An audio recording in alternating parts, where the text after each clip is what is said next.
Bom dia, pessoal. Mais uma aula aí de crimes em espécie. Hoje nós vamos dar prosseguimento aí à análise dos artigos, né? Vamos entrar hoje nos crimes contra o patrimônio, certo? Vamos dar seguimento aí o máximo que a gente puder. Pretendo hoje ir do 155 até o artigo 158.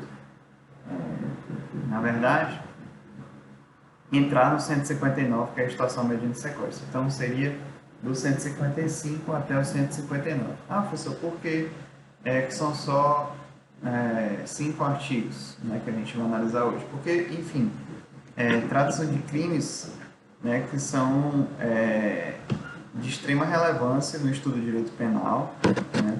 É lógico que você não tem como medir uma escala de crime, né, qual é o crime mais importante e tal, mas, na verdade, tradicionalmente, né, estudam-se determinados crimes mais do que outros, né? Você não vai estudar, por exemplo, o homicídio na mesma intensidade que você estuda o curanderismo, por exemplo, né? Então, assim, é até uma estratégia que eu queria propor para vocês, logicamente eu vou jogar isso no grupo, que seria a gente primeiro focar em artigos mais relevantes, né? Até essa nossa reta final, para poder assim otimizar o nosso conhecimento, o nosso conteúdo propriamente dito, né? E a gente não ficar se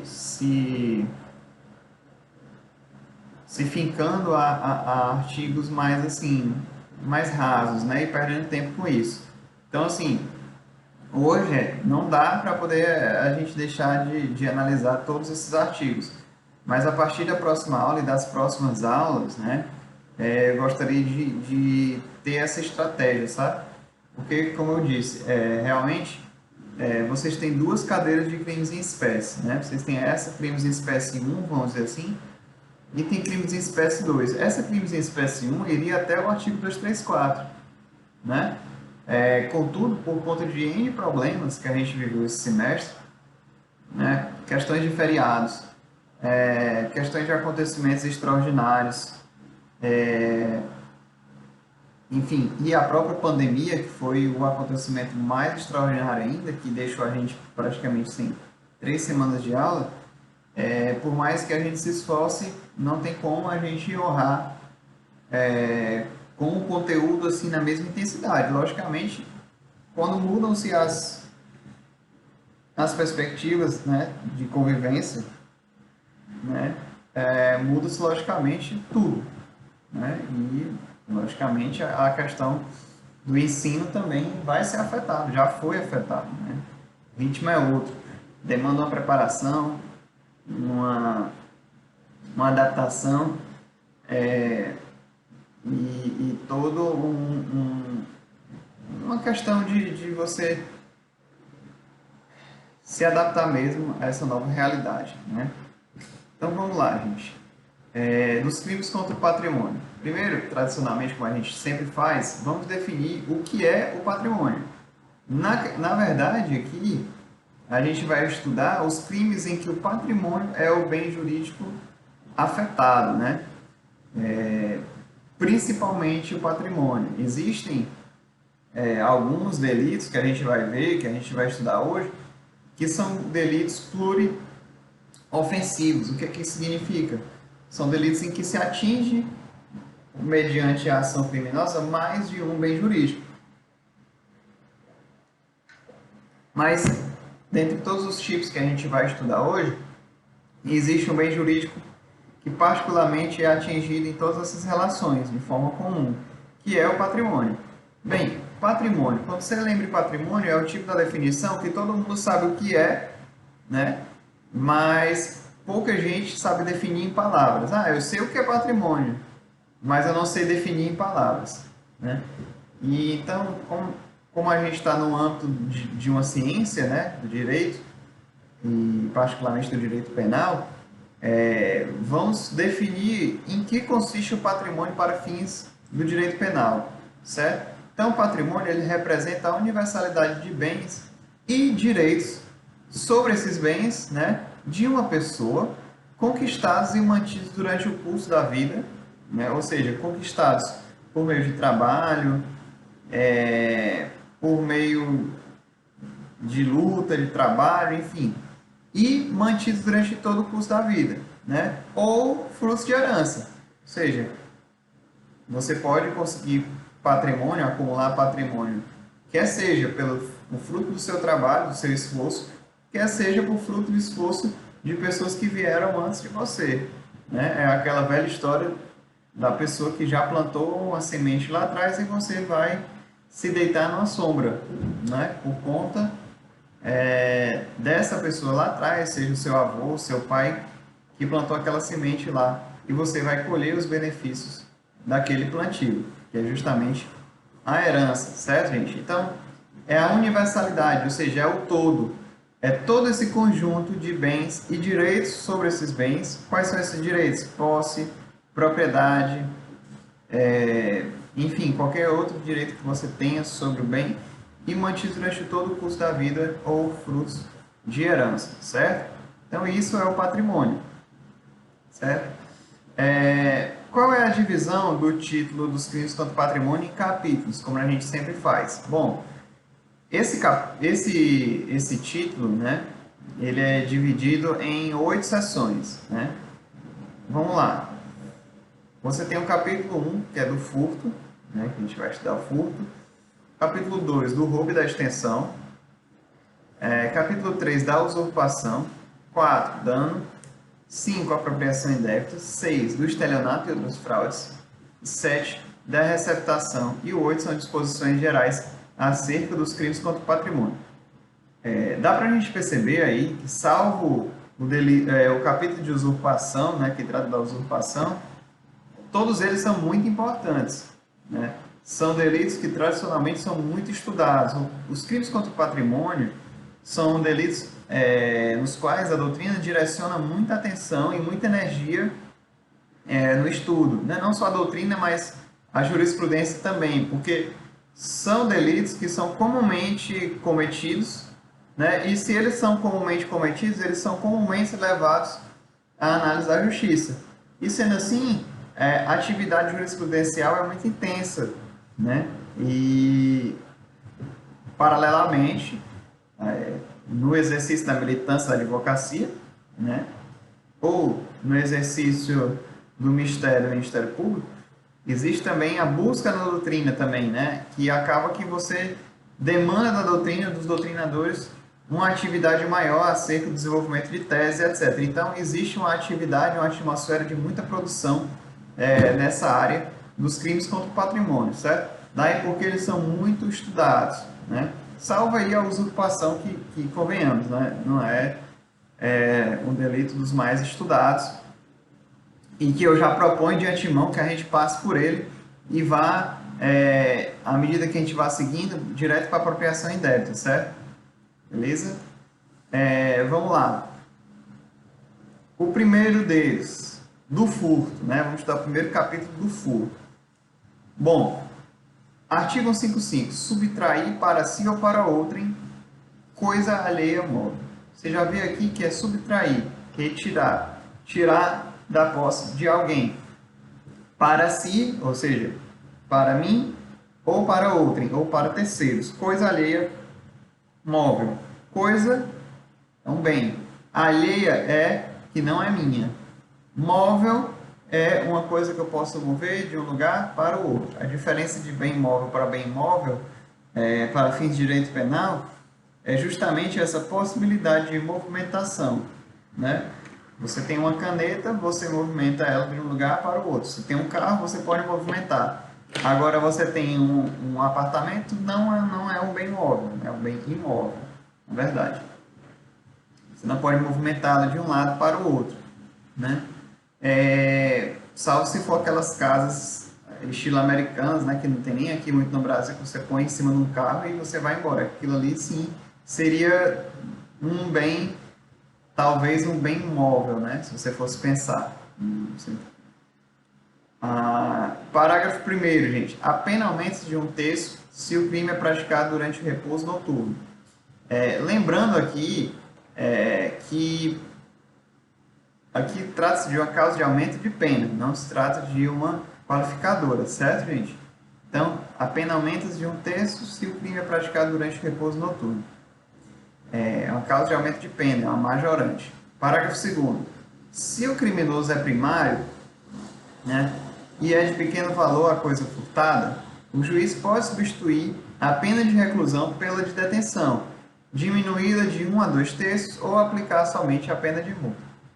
Aqui nós estamos diante de uma hipótese minorante.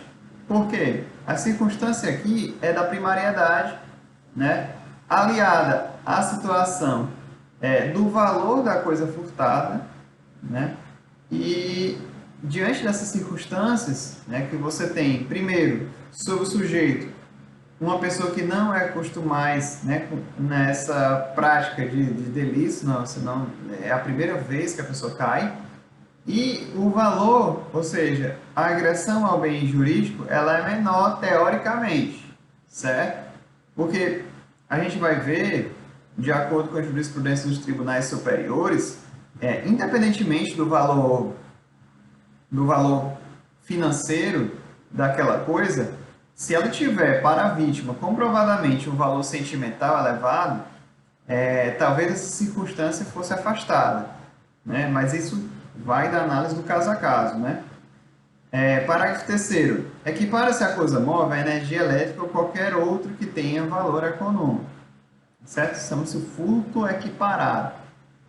Parágrafo 3º. O furto qualificado, parágrafo 4º.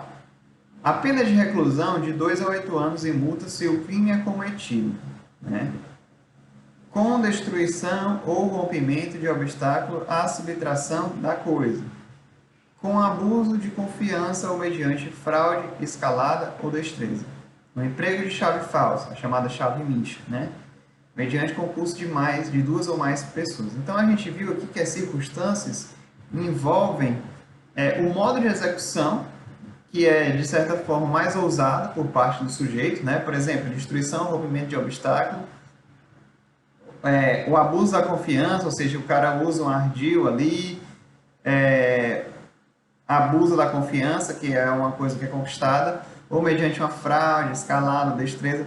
Quer dizer, o sujeito ele está mais disposto a cometer a infração penal, ou seja, ele está mais disposto, ele está mais afim de fazer, né? Não é qualquer obstáculo que vai impedir que ele faça, ele é capaz de transpor esse obstáculo para poder fazer aquela subtração de coisa alheia móvel, certo? Ou também mediante o concurso de pessoas que envolve o pensamento de mais de uma pessoa, né? Envolve ali o conceito de um crime de maneira mais disseminada entre uma sociedade, vamos dizer assim, né? Parágrafo 4º. Por que eu grifei aí, né, gente, nota de aula, parágrafo 4º, parágrafo 6º e parágrafo 7º? De propósito, gente, esses parágrafos eles foram incluídos de maneira muito recente, certo?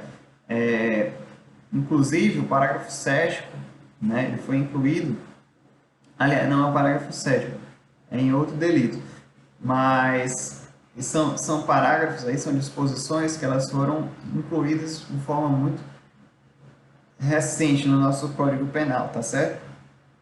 Precisamente de 2018 e 2016.